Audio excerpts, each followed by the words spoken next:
Hello everyone! It's Wendang. Good vibes lang. Let's go! Maaga nga ako gumising yan dahil may pasok ako. Sabado nga pala ngayon, kaya nagtataka kayo kung bakit hindi ako naka-uniform. Nag-OT kasi ako niyan. At maglilinis na naman ako ng office kasi wala na akong time maglinis ng office. Kasi pagpapasok ako ng Monday to Friday, trabaho. Medyo na yung office, kaya pumasok ako ngayon para linisin yung office ko. So samahan niyo ako ngayon maghapon. Siyempre, inumpisahan ko rin pala maglakad niyan dahil wala kaming sasakyan. Mag-8 pa nga lang ng umaga niyan, pero kita mo na yung sikat ng araw. Hindi naman malayo yung office namin, kaya pwedeng-pwede kang maglakad. Pero sabi nga nila, healthy pa daw yung araw niyan. Sa sobrang sikat ng araw, naiirita tuloy ako sa buhok ko. Atoy! Kaya tumigil muna ako niyan saglit para mag-ipit. Ang daldal ko pa nga dyan kasi may mga sinasabi ako. 3 nga pala yung makakasama ko niyan. Si Tintin at ang 2 OJT. Sa paglalakad ko, hindi rin naman nagtaga. Nakarating na rin ako ng office. Nakakapanibago ang office pag tahimik. Nasanay kasi ako niya, pupapasok ako kasi kuya guard na agad ang makikita ako. Sakto nang palapit na ako sa gate, nandyan yung isang kong katrabaho at siya nag-open ng gate sa amin. Sa office na ako, nasa 3rd floor. Magla-lunch na. Ay, magla-lunch. Mag-anusan lang. Then, work. So, hindi naman. I have pancit. It's vegan na.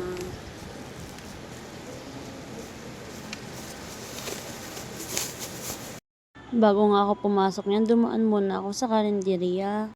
Bumili lang ako ng isang order na pansit, isang tinapay at isang Milo. Maaga kasi ako naggabihan kagabi, kaya gutom na gutom talaga ako pag gising ko ng umaga. Ako lang ba yung gustong-gusto sa pansit, yung nagmamantika tsaka yung toasted lang yung mga gulay? Kaya kita nyo naman sa mukha ko dyan na hindi na ako makausap sa sobrang sarap ng pansit. Pero hindi talaga ako pan ng pansit. Pero pag ganyang luto, talaga napapadami yung kain ko. Siyempre, bakbakan ng trabaho ngayon, kailangan busog ka talaga. Gusto ko kasi pag gumalaw ako o kumilos ako ay dire-diretso. Kaya nag-almusal muna ako kasi kailangan ko talaga ng lakas ngayon. Atoy! Habang kumakain nga ako dyan, may naririnig akong maingay. Si Steve pala yun. Niyaya ko pa nga si Steve kumain ng pansit tsaka tinapay. Busog daw siya kaya tinapay lang yung kinuha niya. Hindi rin naman nagtagal pagkatapos ko kumain. Lininis ko lang yung pinagkainan ko at kumilos na din ako. It's work time! Inuna ko muna yung opisina namin. Inalis ko muna yung mga gamit-gamit sa gilid. Gusto ko talaga pa naglilinis ako ay linis. Ayokong may sagabal sa akin na gamit. Kaya inalis ko muna yung mga gamit sa gilid. Para pa nag-agiw ako at nagwalis ako, wala nang nakaharang. Nagmas na nga din ako dyan kasi sabi ko nga sa inyo, may sipon at tubo ako. Baka mas lalong lumala pag nakasinghot pa ako ng alikabok. Pero ito talaga yung gustong-gusto kong ginagawa, yung paglilinis. Yung tipong punas dito, punas doon. Ine-enjoy ko talaga pag sinasabing general cleaning.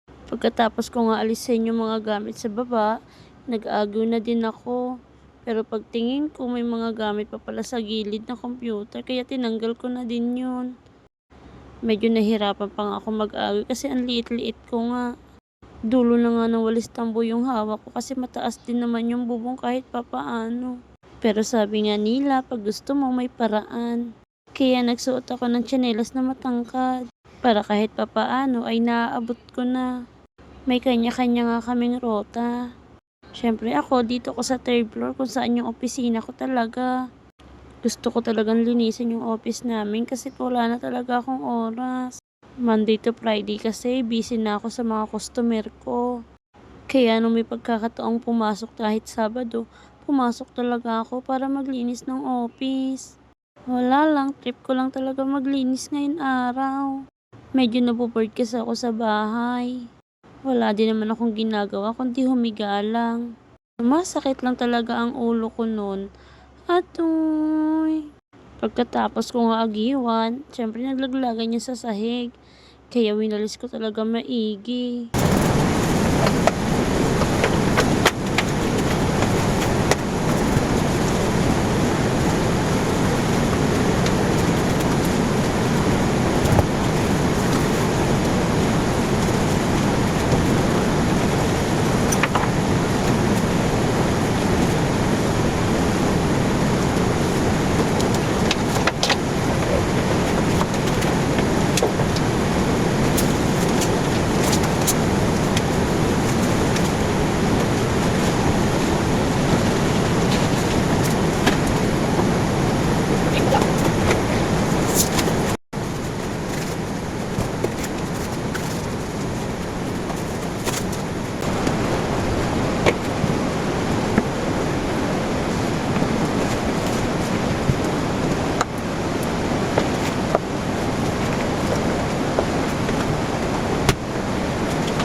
Pagkatapos ko nga maglinis niyan, mag-mop, pumasok muna ako sa office para magpalamig. Medyo pagod na kasi ako niyan at sobrang init talaga. Kita niyo naman sa mukha ko niya, sobrang pawis. Mas nakakapagod pa yung init kaysa sa ginagawa ko. Naka-face mask pa ako kaya sobrang init din ang mukha ko. Tinignan ko nga yung mga kasamahan ko. Kitang mo talaga sa mukha nila yung pagod. Medyo marami na din kasi kaming ginagawa niya. Pagkatapos ko magpahinga, bumalik na din ako sa paglilinis.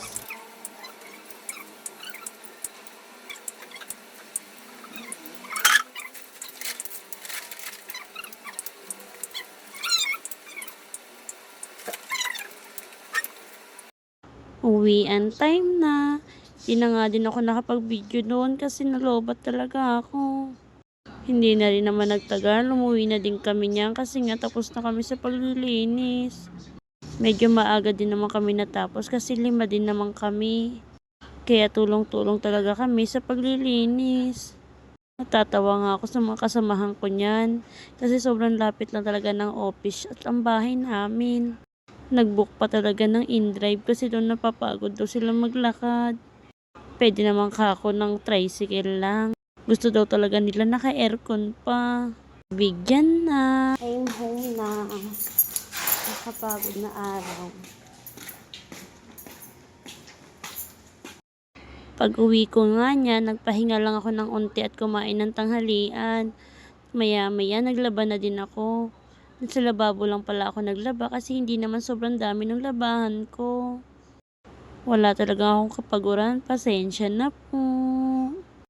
Pero kita niyo talaga yung pagod sa mukha ko. Ni halos hindi na nga ako makangiti niyan.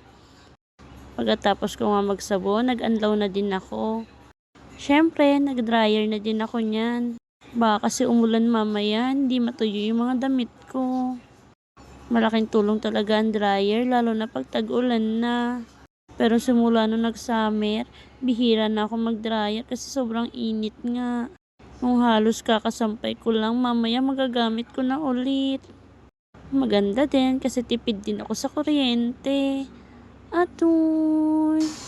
Pagkatapos ko nga mag-dryer, umakyat na ako sa taas at tinanggal yung mga sinampay ko. Nung nakaraang araw pa kasi yan. Tamad na tamad talaga ako magtanggal ng sinampay.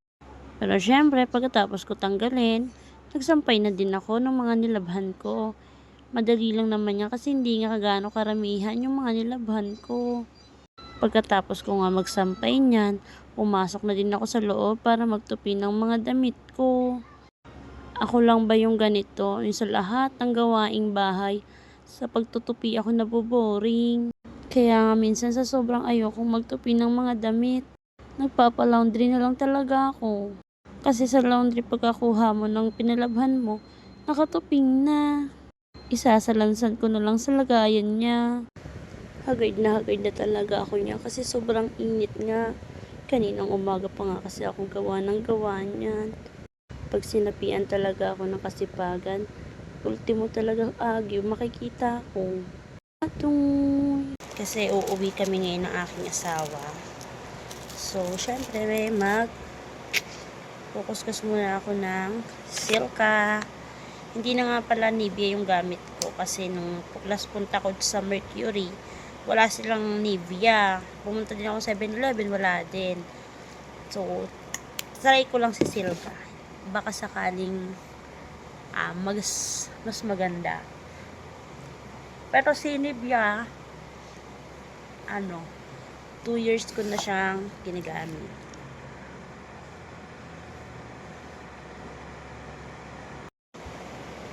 Pupunta sana ako sa Watson, kaso tinamad na ako kasi sobrang init nung time na yun, kaya hindi na ako nakabili. So try ko muna sa Silka. Mukhang okay naman kasi yung pandemic days, ito yung pinagamit sa akin ng friend ko. Ito pala yung gamit niya, din nang hingi lang ako, tapos ina-stop kasi pandemic yun, so walang budget.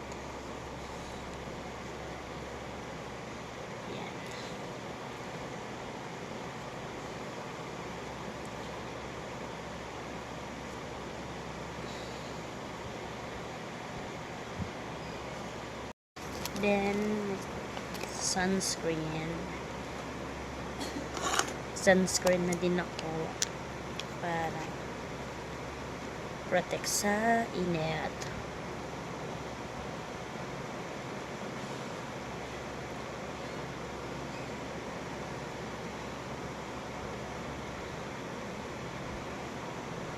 After ko mag-apply, kuskusin lang natin siya. So yan, gamitin ko ng aking rings.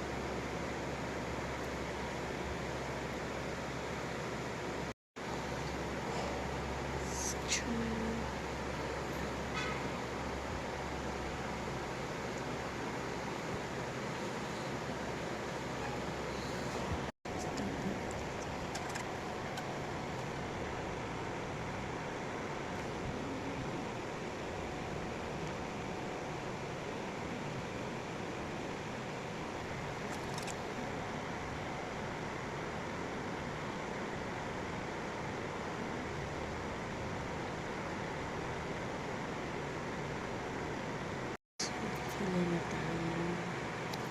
Ito nga pala ang aking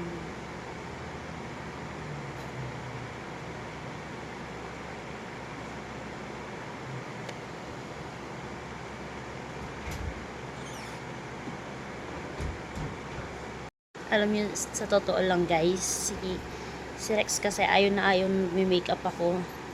Gusto lang yung simpleng mukha. Although hindi din naman ako mahilig sa makeup. Bihira or nasa mood ako pag gusto ko mag-makeup. Pero kadalasan talaga simple lang. Ganun. Titignan natin yung reaction niya mamaya. Kasi magtataka yun, saan pupunta? Magtataka yung bata ko nakaayos, bata ko nag-makeup. Yan. Nasa mood kasi ako ngayon. So, try natin yung reaction niya. Bibidyohan ko mamaya. Pag yung tumulala na gano'n, yung walang sabi-sabi, kabahan ka na. Pero minsan naman na-appreciate naman niya na. Ang ganda mo, bigla siyang gagawin. Bilang siguro sa mga babae na pag napupuna tayo ng mga asawa, boyfriend natin, parang ang fulfill, parang ang sarap sa pakiramdam. Parang ganun, di ba? Pag napupuna niya tayo, na effort natin, kaya mamaya, try natin. Tingnan natin yung reaction niya. Kasi hindi ngayon sanay na ganito ako, nag-aayos. Or nasanay lang niya pag may mga pupuntahan, event, ganyan. Pero yung mga uuwi lang sa amin, minsan nga naka-pajama lang ako, pantulog. Yan. So, check natin mamaya yung reaction niya. Isasama ko sa vlog na to. So, ngayon, inaantay ko na lang siya kasi ang last update niya sa akin is pa-out na siya kaninang 4:30. So, inaantay ko na lang yung update niya kung papunta na siya. Minsan kasi hindi na yung nag-update. Mag-chat na lang yun na dito na ako sa gate. Yan. Tsaka na ako bababa. So ngayon, wait tayo. Tingnan natin yung reaction niya and antayin na lang natin siya. So guys, nag-update na si Rex. Ang sabi sa akin is papunta na daw siya. So, intayin na lang natin. Nagugutom na nga ako eh. Intayin na lang natin. Alam mo, sinisipon kasi ako ngayon. 2 days na akong sinisipon, inuubo. Parang feeling ko kahit anong ayos, parang ang hagard-hagard ng pes ko. Siguro kung kapag masama yung pakiramdam, pag may nararamdaman ka na kahit maubos na mga foundation sa mukha ko o anong ilagay ko sa mukha, feeling ko lang naman, parang ang hagard-hagard ko. Kasi nga, parang sinisipon ako, inuubo pa ako. Kaya ganun. Kaya parang kahit anong ayos ko sa mukha ko, parang ang haggard lang niya. Kaya lumilipad yung mga buhok ko kasi yung electric fan ko. Tinan nyo guys. Mainit kasi dito sobra sa Maynila. Bali, parang alas 4 pa lang o alas 5 na. Sobrang tirik pa rin ng araw. Nakakala mo alas 9 na ng umaga. Sobrang init. Naligo nga ako kanina. Hindi naman ako nagpait na tubig. Pero ang maligamgam ng tubig ng Maynila. Makaka-relate sa akin yung mga nandito sa Maynila. Kasi ang init-init ng panahon sobra. Na tipong dalawang electric pa na nakatutok sa'yo, ipawisan ka pa. Kaya minsan nagbabanig na lang ako sa sahig, hindi na ako nagkahama kasi ang init. Ang init sa pakiramdam. Tapos lagi pang, kailangan talaga, lagi kang tubig ng tubig kasi parang nanunuyo yung lalamunan ko. Sobrang init. Minsan nagigising talaga ako ng alas 3 ng madaling araw, alas 2, nauhaw na uhaw ako. Ganun talaga siguro pag sobrang init ng panahon. Palabas na ako ng ibig. Yung dala ko. Kala mo talaga pinalayas. Check natin yung reaction niya. Excited ako. Magagalit mo siya. O may in love ulit. Try natin.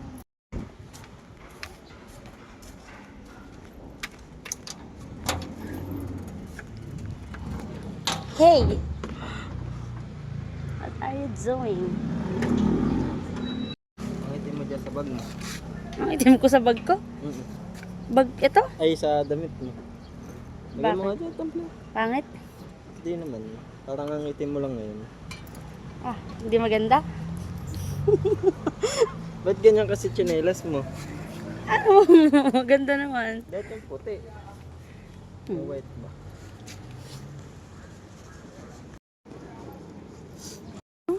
Dahil hindi maganda kiss na. Yung kulay ng damit, hindi ba? So, uwi na kami. Ingat sa amin. And hanggang dito na lang aking vlog. Bye-bye!